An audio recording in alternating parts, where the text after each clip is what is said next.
Over a decade ago, when I was first getting into this board game craze, I kept hearing about this game that was so dearly beloved by many board game reviewers, but it wasn't universally praised, and that was Cosmic Encounter. So I had to check it out. I scooped up cash from my part-time jobs and bought the FFG version of the original 1977 release Cosmic Encounter. And yeah, I didn't really see too much what the fuss was about. And thoughts within our group of high schoolers were pretty mixed at the time too, with opinions of, it feels too random, there's no strategy, no agency, there's too much politics. That was dumb, but I kinda love it though, maybe, sometimes. No, but Ashton, look at all these aliens, we have to play again. But remember, some of the board game community was referring to this game as one of the best games of all time. So after reviewing countless board games, including Cosmic Encounter Duel, which we did a couple years ago,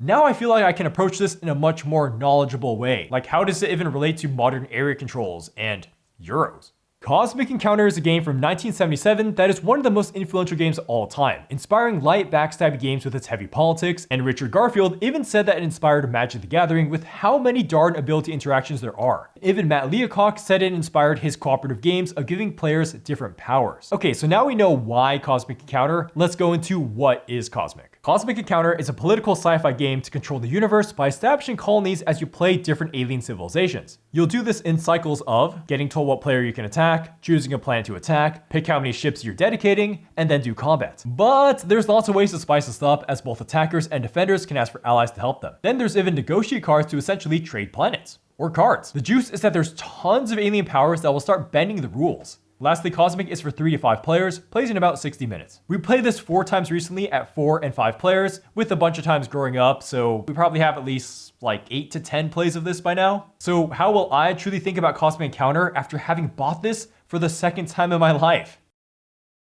But before we go any further, we have a very special announcement for Raid Shadow Legends. Something big and mysterious is coming. I know what you guys are thinking, shelf size playing digital games? What the heck? And we have an exclusive bonus at the end of this read. If you download Raid now, you'll get 2 exclusive legendaries never seen before in the game, based off of an IP that even I am not allowed to reveal yet. We have this nice QR code to scan, or you can click the link below. If you wanted to help the channel but didn't want to bother with Patreon, totally get it. Even just downloading and giving it a go helps us. I recently downloaded this on some time off, and yeah, the graphics and music are pretty sick. Pretty amazing what can come to mobile nowadays. But my screen of choice is a computer. Honestly, the game starting with an amazing tutorial while introducing tons of asymmetry is something more board games could take note of. I mean, I'm no expert in it yet, but found it entertaining. I just played as Alain, and just got so nostalgic playing with this turn-based structure of fighting, reminded me of some JRPGs I grew up with. But now there's a ton of modes for a ton of fun. If you're a new player, you can get the Ultimate Death Knight now by using the promo code UDKING. Who is like this crazy undead bruiser. He takes all the hits for your team and heals when others heal. Woohoo! He's basically just useful everywhere in both PvP and PvE. Like in PvE, he's a reliable solo carry while providing a 30% defense boost in all battles. I mean, he's a free legendary just by using the code UDKING. But yeah, that's Raid Shadow Legends. I know, pretty new for us to show a digital game during a review. So yeah, lots of bonuses if you sign up via my link. You can get 2 epic champions for free. Instantly unlock a huge starter pack with epic ultimate Galek. And after level 15, you'll get another amazing epic, Zargala. Also, new players can pick 1 out of 6 promo codes for a legendary champion of their choice. There's 6 codes here. Son Kong, that looks cool. Use the MONKEYKING. Now, back to the review. How to play. Goal is to have control of 5 planets outside of your home system. That is, have at least 1 of your colony ships on them.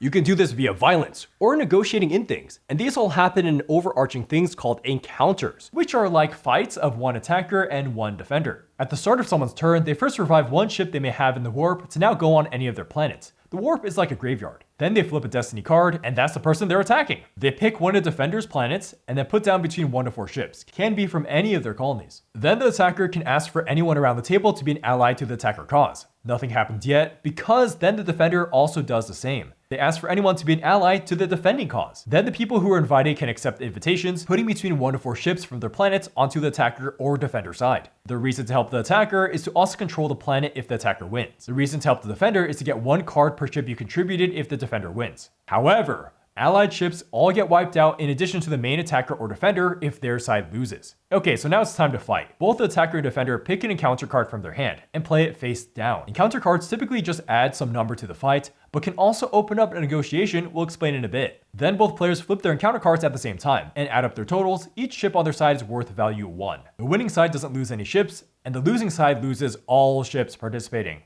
Oh yeah, so the negotiate card. So if someone plays a negotiate card and the other side does as well, and the negotiators have 1 minute to sort out a deal. Could be like, here, I'll put 1 ship on your planet, then you put 1 ship on mine. Or you could trade cards. If you don't reach a deal within 60 seconds, both sides lose 3 ships, can be from anywhere. If someone plays a negotiate and the other doesn't, the negotiator immediately loses the battle, then gets to take 1 random card from the defender's hand from each ship they lost.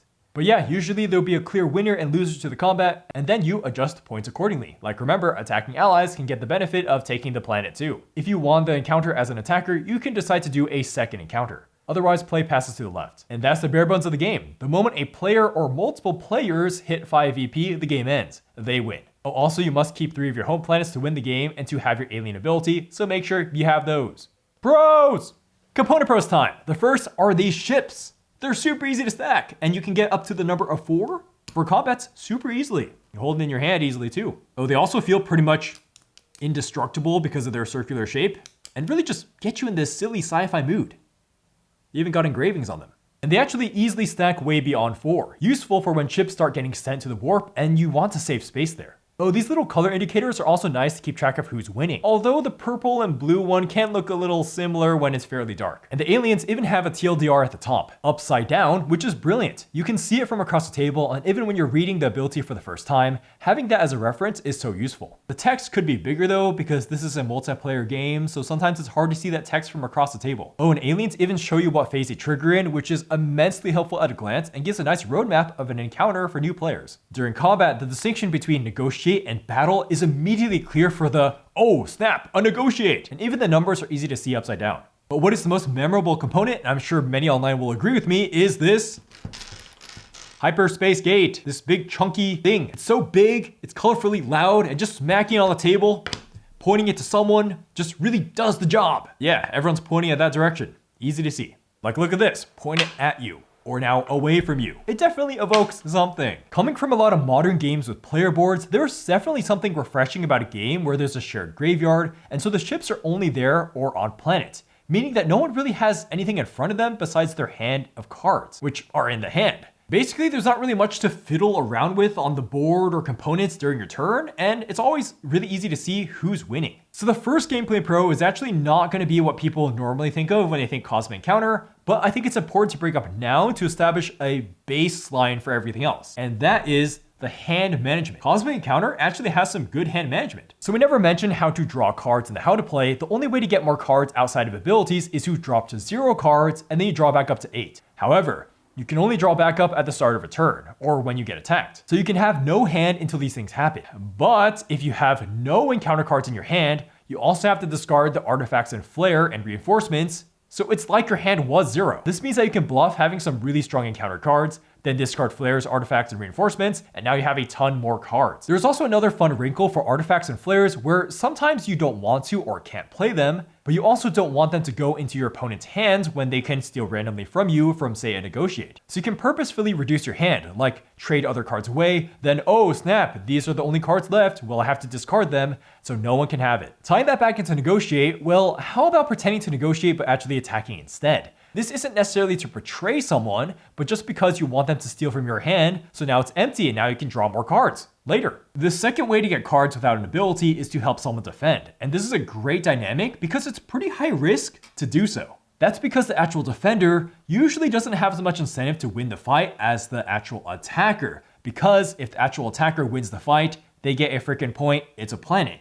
If the defender wins a fight, well, nothing happens. They just prevented someone else from getting a point. And defeat is still weighted the same. Both sides will lose all ships still. So unless this is a fight where the attacker is about to win the game by getting this planet, or the defender needs to keep their third planet to keep their alien ability, then yeah, the attacker as a baseline is favored to win. So if the same players were invited to help both sides, yeah, you can plead all you want as a defender, but people will lean towards siding with the attacker because who's gonna say no to getting points outside of their turn? So how this turns into high risk is that the more ships you help a defender with, the more cards you can draw. But then the defender actually doesn't want that for you because they're not getting cards from winning. And so yeah, they might just want to let the attacker roll over them. And here's a great area to shout out the 50 flares, which do a lot mechanically for just seeming like silly extra take that cards. Since they generally run parallel to an alien ability, even if you're not playing that specific one, it's a neat way to get a little extra bump that might mix with your alien will. Like, hey, if you have the will flare and are playing the dictator, well, you can pretty much now decide who attacks who on every turn,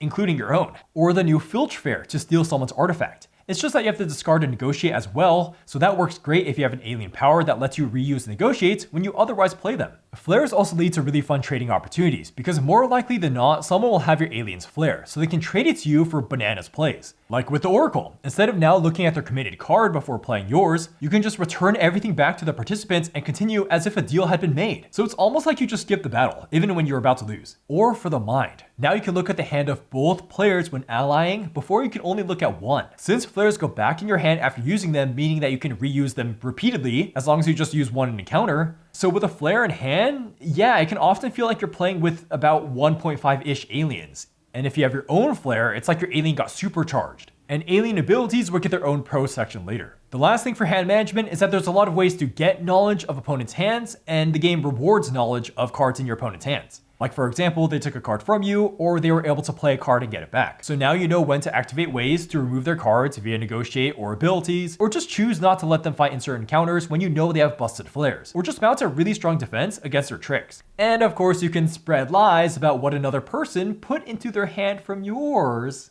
So now we get to the combat system bluffing, and man, there's just a lot of it, especially for how simple this game is. So actually, this is the first area of many prisoner dilemmas that this game sets up. Because there's always the possibility of cooperating, that is, using negotiate, that throws a wrench into every single encounter. And of course, you don't have to own the negotiate to lie that you have it in your hand and that you're going to play it. It's great to bait someone into playing a negotiate. Then you can play your weakest cards, get rid of it, and still win. Or vice versa, you play negotiate into a fight you were initially super aggressive seeming about because you actually wanted them to lose cards. When negotiate does happen, it's also another prisoner's dilemma, where the 1 minute timer is instituted, and if both players don't cooperate to get a deal, by the time it ends, they both lose 3 ships. I mean, that's over 10% of your full force of 20. Much better to cooperate, even if it's for something minor. Even more prisoner's dilemmas come up with the whole allying situation. Because you can always ask anyone to be your ally, and letting someone be an ally on an attack is a big benefit. So you could totally have a deal going on with someone else to always invite each other so you guys can stack more points. But whoa, you didn't invite me to help you? Well, screw you, I'm just gonna help the defender then, or play this ability on you.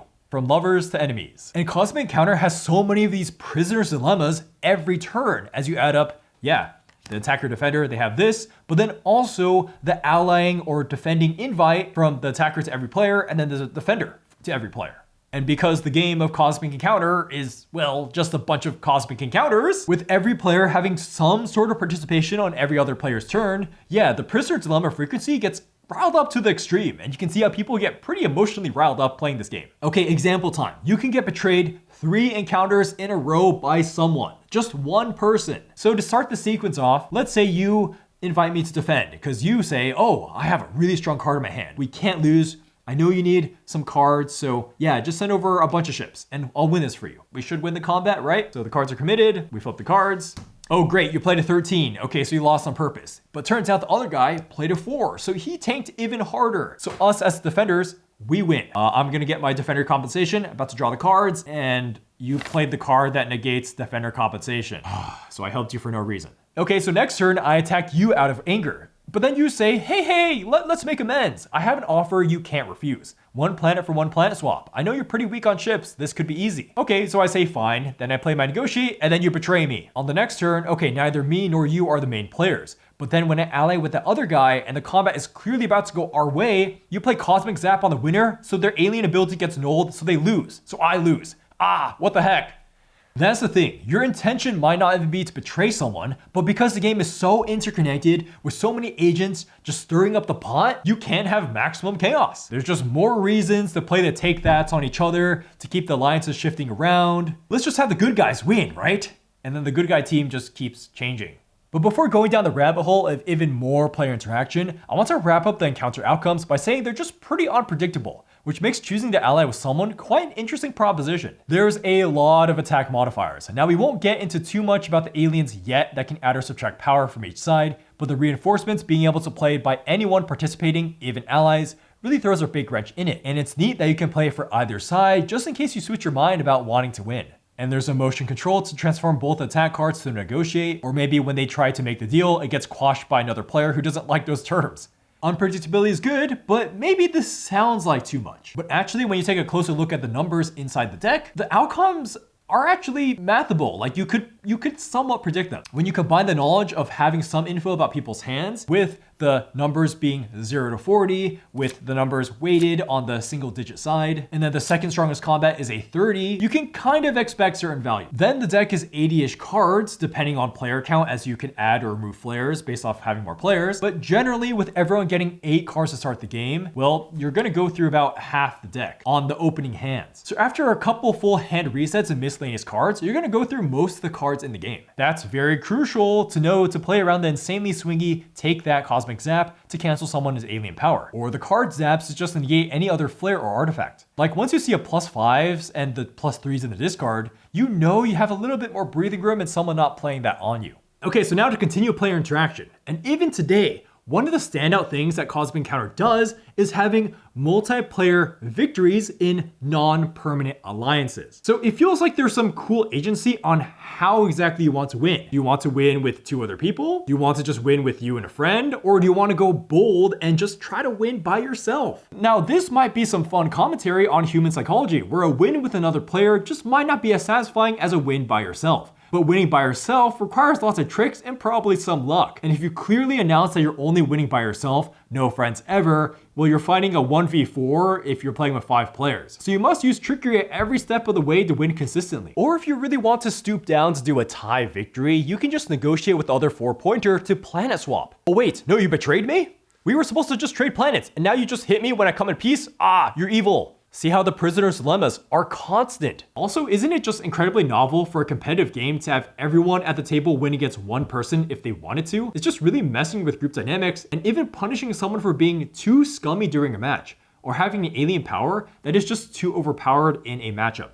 Okay, alien power time. So these are not balanced, and some of them are kind of breaking the game maybe a little much, but these haven't mattered that much in all the games we've played. And also, as covered, there's just so much political maneuvering you can do against one alien if it happens to be kind of weird in a matchup. So let's just get into the fun. That's the game, and not worry about the balance too much here. And FYI, there are 50 included aliens. 50 aliens. Like, this is insane bonkers value. You can be the Shadow, which can just nuke someone's ship every turn. Wow, the board can get really weakened off of this. Or my favorite, the Parasite, which you can never shake from a fight. So even if you don't invite him, he shows up to the wedding. So careful of him getting up there in points. Or the Pacifist, I always come in peace, where if you play negotiate and someone else plays an attack, you just straight up win the encounter. Honestly, it just sounds like you're getting rewarded for getting shot down. Or just roleplay as a dog, where you can just grab one of anything that was discarded that turn and just give it to a nice player who can keep it for themselves. Then you draw a card. Or if they refuse it, then Fido gets to keep it. Yes, it's literally called Fido. Oh, there's also plenty that manipulate combat attacks, like you can multiply results or have the lower total win. So now 0 is really good. Or upset to make the actual loser win. Or the Miser with 2 hands of cards to manage. Or Necromancy to add 1 of your combat total for each of your ships in the warp that are dead ships. And it can get even weirder with the alternate win cons, like the Masochist, who is trying to run it down and lose all their ships because once they hit rock bottom 0, they win the game. Or TikTok, of which name was definitely made before social media even existed, but this puts a timer on the game with 10 tokens. Then anytime someone wins a defensive encounter or deals successfully, remove a token. Once all tokens are removed, you win. And for seriously bonkers, there's a faction I played with where every time you participate in a losing side in an encounter, they just switch out an alien. So you're constantly getting new aliens as you play the game. Wow, this is a lot to keep track of. So yeah, needless to say, with 50 aliens, then with all their flares included, there is so much replayability in this game. And this isn't just like playing a different map or scenario. Remember, the aliens are often breaking the game, and you can see how they can introduce their own win conditions. Like the 2 that are the most similar are the Dictator and the Will, of which just mirror each other. One lets you choose destiny on the enemy's turn, one lets you do it on your turn. But the political implications are much different when doing it for someone else. Here's some interactions we have to bring up. Kamikaze to destroy their own ships to draw cards. Then the healer can just revive those ships to draw a card themselves. Or the dog Fido gives a card to the rat's fodder so they have more fuel to add to combats. Or the masochist is paying the shadow off to kill their own ships. Man, it feels so good to hurt and lose for the masochist. Like seriously, 50 aliens with 50 flares is incredible value. This box is listed at $77 MSRP by Asmodee, which seems totally reasonable. I remember this being 60 bucks 10 years ago. And in comparison, today, if this game were to be released on Kickstarter, there'd probably be like 10 to 20 aliens, and then the rest would be add-on boxes or expansions. Yeah, it really helps when you're working with material that was from 1977. Saves a lot of cost. Included variants can even spice up things more, like hiding your alien's power until you want to use it. Or have everyone just be the reincarnate, essentially, by just now getting a new alien at the start of their turn. Okay, there's an actual variant with the FFG box with tech cards, where everyone starts with one tech card face down. And on someone's turn before they take a ship from the warp, each player may research it by taking a ship and putting it on top of the tech. And it'll eventually be completed for another cool ability. Like, oh wow, resetting people's hands. That's strong. You can also get another tech card instead of having a second encounter on a turn. So yeah, we haven't tried this variant, and no doubt it adds a lot of randomness and unpredictability to the game as they're all secret. But hey, maybe you'd like these new passive abilities like getting a draw from the discard. Or you can just go big and nuke someone's planet. Haha. Yeah, but no doubt this variant will on average make the game longer. The last pro to wrap up everything is that Cosmic Encounter, more than any other game that wasn't a full-on TCG, has the most possible novel board states I've ever seen, starting even from the beginning of the game, especially considering how simple the turn structure is here. 50 aliens to choose from for every player, with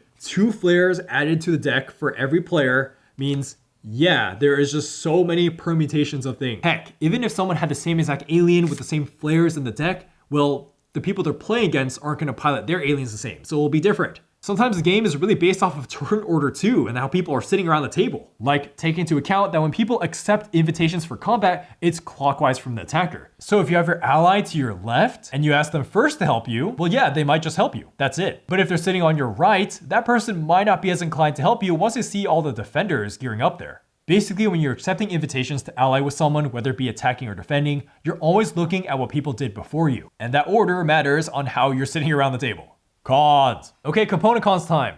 This is an FFG game, so I'm not sure if these plastic bags came with the game or not, but definitely get some storage for the cards and all these pieces. Again, I'm not sure if it comes with it, but FFG, sometimes they don't include these plastic bags. Let me know.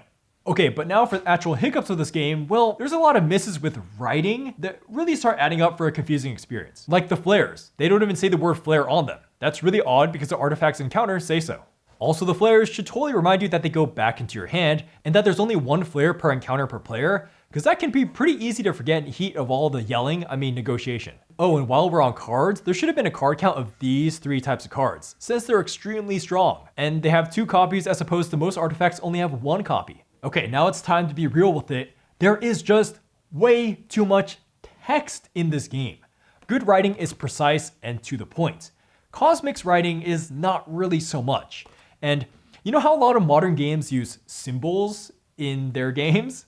Yeah, like you could have a ship be a symbol of these cool saucer ships instead of just saying it all the time. The biggest culprit of this is actually the flares, which don't even include the alien's art for some reason. What a big miss. Anyways, let's go through some examples of how these could have been cut down, and note that the flare writing should always start with the timing. Mind Wild may be played whenever another player draws. For the rest of the encounter, each time that player must draw 1 card, you also get to look at it secretly. Zombie Wild. Anytime you lose ships to the warp, you may prevent 1 from doing so, instead returning it to any of your colonies. It's also weird that they reference specific abilities like Execute for the Shadow. They don't even bold or capitalize it, so you might think they're asking about a mechanic you're supposed to know about. The problem is probably the worst within aliens though. Currently, the best way to read them is to read the backwards text first on the top, then look at the timings on the bottom, and then read the middle like twice, maybe 3 times. So Grudge, let's reword this. Or in some cases, it just feels like it's wasting your time. Like Sorcerer, just cut out this last part. Or Chosen, they repeat Divine Intervention twice when trying to add in flavor text with praying. Just save that for when there is flavor text. Oh yeah, the flavor text, I guess it's cool that's there, but since there's not really a coherent theme to this game, it can't really say it's that good. It's just fine. Now, I haven't played as much Cosmic Encounter as the designers, so maybe there's a reason why they're this wordy. Maybe. And I would say to that, well, just put that wordiness in the back of the rulebook. Just make the aliens as simple as possible. There's already so many interactions in this game to worry about. And, you know, when you're rotating aliens mid-game with the reincarnate, well, yeah, you got to make sure people can read these quickly. Just get to the point. Just get to the point of the new alien power. Okay, so now it's time to actually talk about the rules. The rulebook wording is mostly passable, though we could use a lot more diagrams and bolding. Like have your goal of the game be a lot more front and center instead of hiding it in game overview. Also, the more you play, the more you realize that the rulebook suffers from a real lack of clarification on many edge cases. Now, this is a tricky thing to really talk about because Cosmic Encounter is a game with infinite possibilities. And it even says in the rulebook a line about,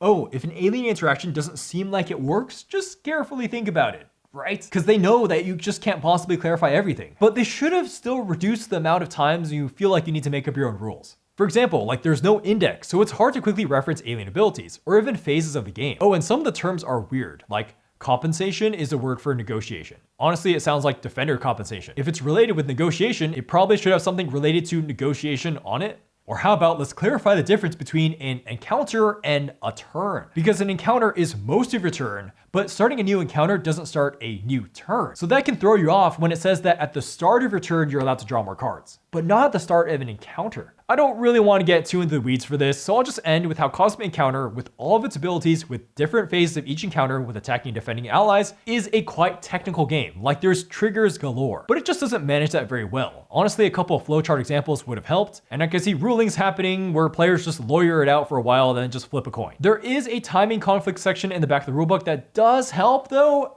It's kind of hidden and after you scour all the text of alien abilities. But you know what would have been easy to implement? Player aids. Player aids. There is 0 in this game, which is a huge knock for remembering all the bonuses and timing of things. I really recommend using something on BGG like this one. This one seems fine. Usually when we're playing, we're just referring to the bottoms of aliens as much as possible. Thank goodness this is here. Okay, so now for gameplay cons time, let's talk about this artifact, the Plague. It's strong for pretty much no reason and not in a healthy way. It's a take that does pure damage to one other player, making them lose 3 ships and discarding 3 cards. Like, why not make this more interesting for alliance making? Maybe they get hurt, but now their fate is tied to you in some way. Or why not have it be some prerequisite? Like, if they attack you, then you can play the card. The second gameplay con is how it's possible of having a downward spiral of being attacked, where, yeah, the game does encourage the aggressors to pick on weak people, and it's not like there's range in how far you can attack in this game. So if you get unlucky of having your color flip 3 times in a row, and this might happen via the special destiny cards and wild cards,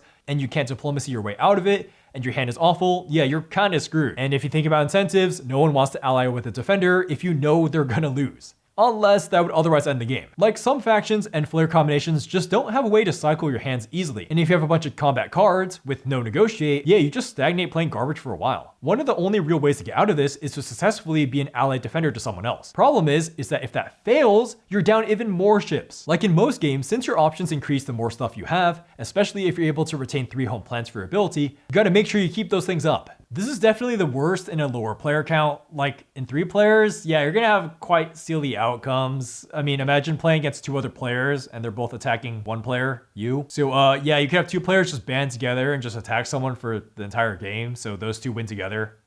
That was easy. Oh, also remember how we said that it's novel for people to get a multi-team victory? Well, yeah, it can also be a meta thing where people will only ally with each other. As it turns out that a team victory is objectively easier than a solo victory. So it's possible to just get edged out by wacky group dynamics. This is why games with alliances will tend to make alliance victories harder than solo victory, but then that can also balloon the time length. So understand why Cosmic has it the way it is, but you really need to watch out for how your group interacts with it. Oh, also Cosmic Encounter is not that great with the low player count of 3 players because the way the attacking system works is that when you attack someone, you're gonna ask for 1 attacker or defender. So if I'm attacking you and there's 1 other person, we're both fighting over that person to help us attack or defend. There's not that much interesting things going on there.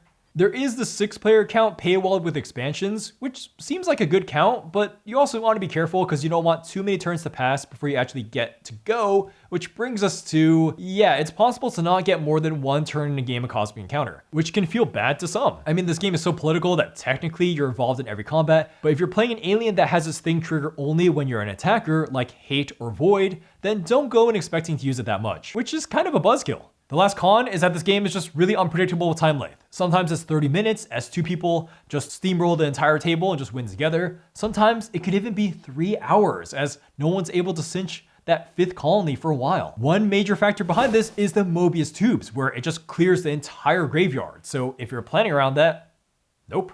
There is some rubber banding, as when someone is about to lose the planet to give someone the 5th colony, many people will rush to their defensive aid. Then if the defenders win, whoa, those allies can draw a ton of cards, so maybe they can use those to end the game. But again, there's not really any guarantees in Cosmic. Scoring! Now it's time for a recommender score on Cosmic Encounter, where we try to critically evaluate the aforementioned pros and cons of the game, with the caveat of whether or not this is even a good idea in the first place. And so, this is going to get a 8 out of 10. It is great. Honestly, this is pretty startling that the score is this high, given that this original design is from 1977. In many ways, Cosmic Encounter is a negation of a lot of modern design, or to put it specifically, it is the quintessential anti-Euro. It has everything that many Euro players hate. There's tons of imbalance, tons of take that, insane variance of battle cards, pretty hard punishment for losers, insane RNG, including what aliens you get dealt, and Cosmic isn't even easy to learn despite the rules sounding simple. I mean, a Euro player's worst nightmare is probably carefully setting up the Masochist thinking they're gonna get a fun win. They might burn a couple bridges to do so, alliances won't really matter so much if I win the game, and then, just when they're about to win, well, someone drops Mobius tubes. We need to reference the rules. We go here. Okay, yeah, it technically does say that the offense does get to trigger first, so the Mobius tubes would trigger first, right before you can win with the Masochist. Sometimes that's Cosmic Encounter. It's just kind of a woe to min-maxing and just trying to optimize your own little bubble and forgetting that other people can stop you. But on the flip side, Cosmic has good room for player expression through politics, how to use your power, and how to manage your hand. And because of the multiple winners idea, Cosmic Encounter is really kingmaking to the nth degree. Don't be surprised where there's final turns where someone could say, hey, I invite you or I don't invite you. That's the difference between another person getting a victory. Like we saw a game that someone just wanted the game to end just because they didn't like their alien and they just weren't doing well. The best approach over the multi-wins is to think of group victories as cool, but something that may become too easy after a while, so that some should eventually want to win some solo games for their own ego. There's such differing opinions on this game. Like, I've even heard people say that the game plays itself, which is a wild take. But I could actually see how the game plays itself if you play with just 3 players and everyone's inexperienced. And I mean, lots of groups will actually just over-invite allies to help, but actually, experienced players know that inviting people is not that good a lot of the time. And if you think about it, people helping out as allies are kind of like parasites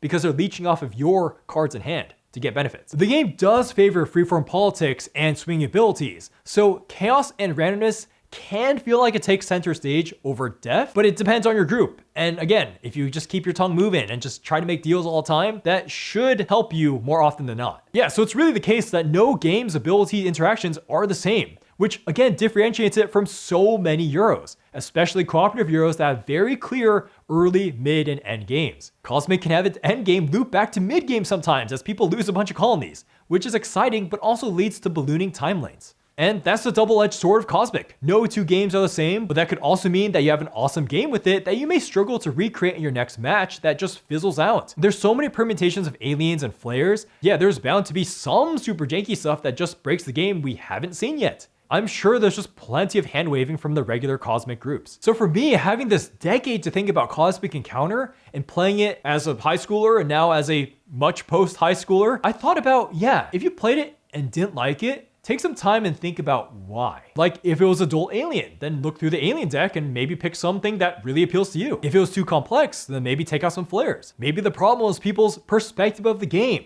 Maybe it was the way it was framed. I've seen people think of this as an intense area control, but no, it's actually closer to Munchkin than it is a normal sci-fi area control.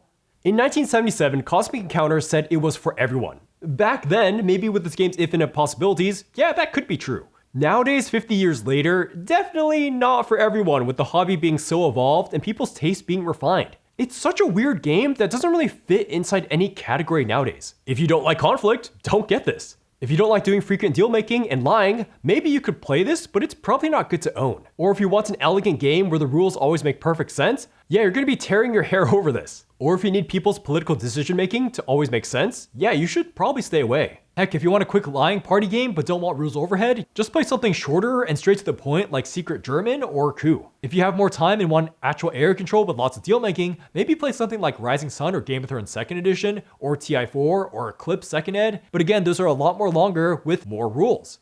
Cosmic Encounter is really gameplay of groups self-balancing all the powers, and its goofy charm probably has many people just saying, screw it, let's just do crazy stuff. Who cares if I win? Let's just have a cool win. The in-group shenanigans is where this game works, where Cosmic Encounter Duel doesn't work as well, because while that game has some similar mechanics and alien abilities, it's only for 2 players. There's a lot of magic lost with the whole table messing with each other on every encounter.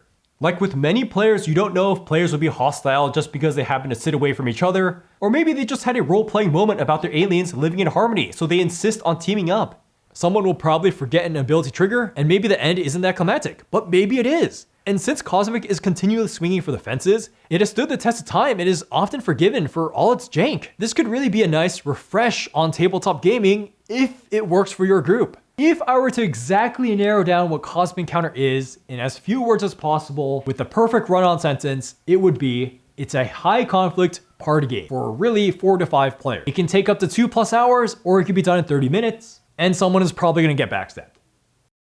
My personal score for Cosmic Encounter is, well, you know how Cosmic Encounter is a game of infinite possibilities? Well, for me, that means that my enjoyment is really ranged. For example, I've had some really good games of Cosmic, and I've also had some really not so good ones. So I'd say my range currently is between a 4 and a 7 out of 10. Then I was thinking about whether or not I should give this shelf side certified, because I do think the game is pretty interesting despite it flopping sometimes. And then reading some of the aliens just makes it so fun to think about new game states. So I decided to axe the shelf side certified and round my score up. Hence, my personal score is going to be a 6 out of 10 for this one. And then my floor for enjoyment is constantly going up or down depending on what alien I get dealt. That's how it is. For me, I haven't played it with a group where it utterly collapsed, like I've been reading some stuff online. And I found that, yeah, as I can set the tone accordingly as I teach the game, then everyone's enjoyment should be higher than how it was when I was teaching when I was in high school. And then so when this game falters, it's really on just having crummy aliens and maybe the ever so bad hand. But yeah, Cosmic is a game that the more I think about it, the more I get confused about my enjoyment. So sometimes it evokes exactly what board gaming is about for me,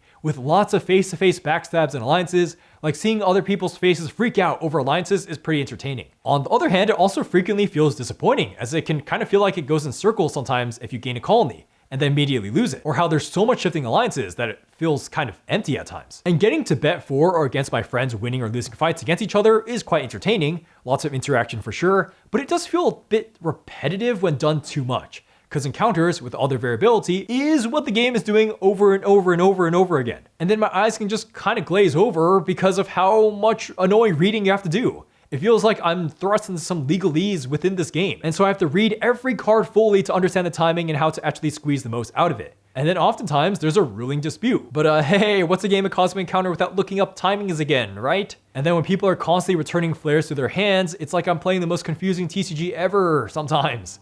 Ultimately, Cosmic just feels kind of trashy while playing it. It's almost like a negotiation with very minimalist ingredients that all arts explain the best, and then just a bunch of wacky spices lathered on for people to chuckle at and to get novelty from. The setup is always fun because you get to look at all the alien powers and theorycraft.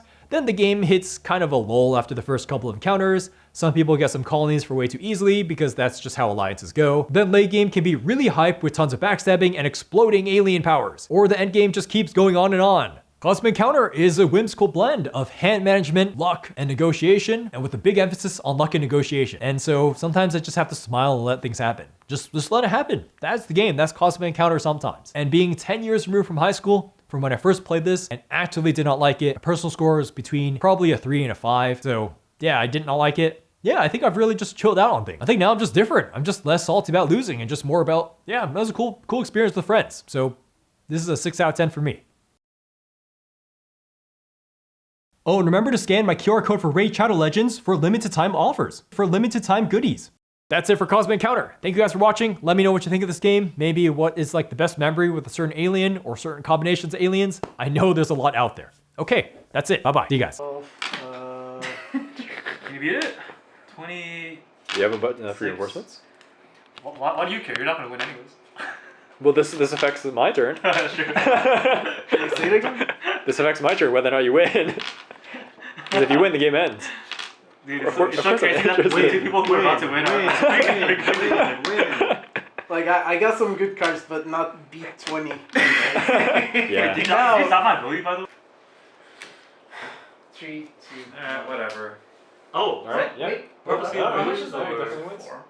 That's 10 total, right? Yeah. 10? That's Oh! Oh! That's good, actually. That's good. Oh! Oh. Wow, the reinforcements actually made a difference one time. But that's good though, because we don't want him getting points. Hey, what? No. You're You guys are all getting Dude, they can die, it's fine.